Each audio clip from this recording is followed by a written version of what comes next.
Hi, my name is Eric Gustafson. I'm in Teach 330 Multicultural Education, and I'm going to talk about a multicultural teaching philosophy. Um, and so, behind any philosophy, this is the reason why we do things. And as I approach teaching, it is important to have a philosophy behind what I'm doing, and specifically for multicultural education. So, the philosophy that I came up with, I'm just going to read it, is this: to develop and grow students of all ethnic backgrounds, cultures, and socioeconomic statuses in order to pursue them as individuals to be the best they can be through challenges, genuine care for them, and not their grades, and an overarching emphasis on learning as a source of empowerment and embetterment. So that is what I came up with for a philosophy. So I think the role of the teacher in promoting multicultural awareness is being a facilitator of it and shaping the curriculum around it. So many teachers I had in my education that just didn't really give much attention to that. And while I think issues can come up on their own, as the leader of the classroom, teachers should be the ones facilitating that, should be the ones including that, should be aware of their classrooms. Classrooms are going to have different people in them.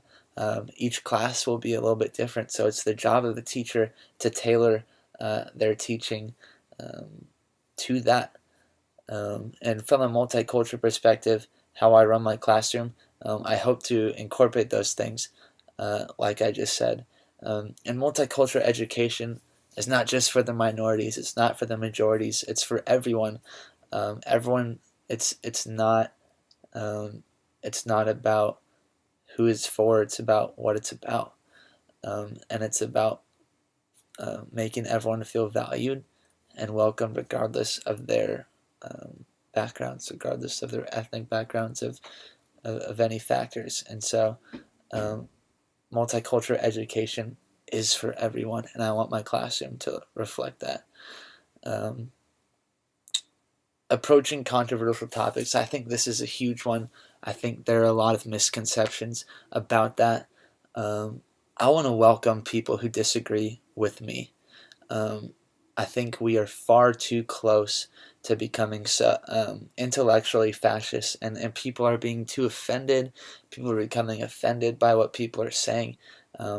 We need free speech. We need people to present ideas that we disagree with. I want to welcome kids with ideas that they have, and then talk about it. I don't want to just say this is what it's going to be, and if you disagree, we're not going to talk about it. No, let's talk about it.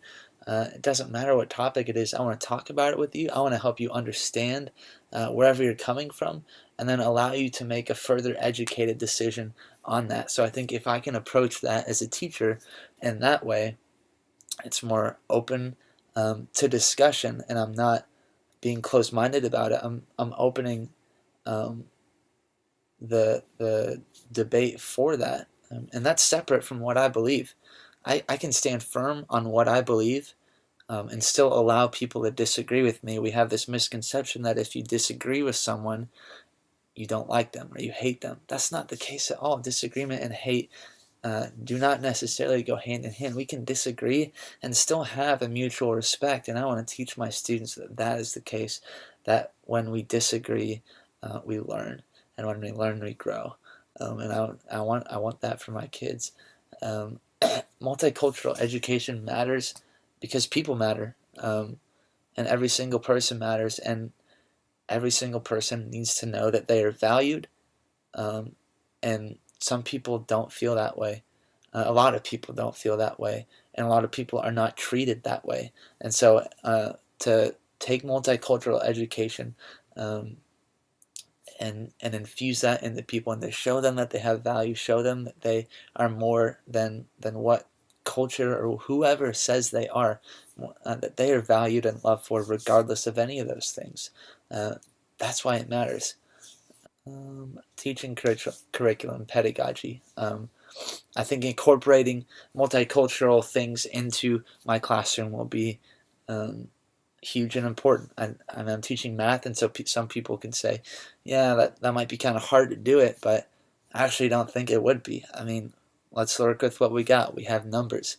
So I'll use that in statistics. And so I'll say, uh, I don't know, just an example of ratios to people in jail based on their race. And we can use those statistics to find and incorporate that with what we're learning in the math book. And because that is the example that we are doing, they'll ask questions about that. Is that true? Blah, blah, blah, etc. That starts another discussion that maybe we can discuss towards the end of class or even during then if I find it appropriate.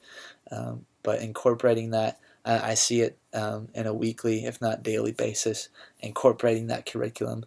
And how I would know if they're learning, I would base that mostly on their discussion about it. And I just straight up ask them, is this something that you're learning?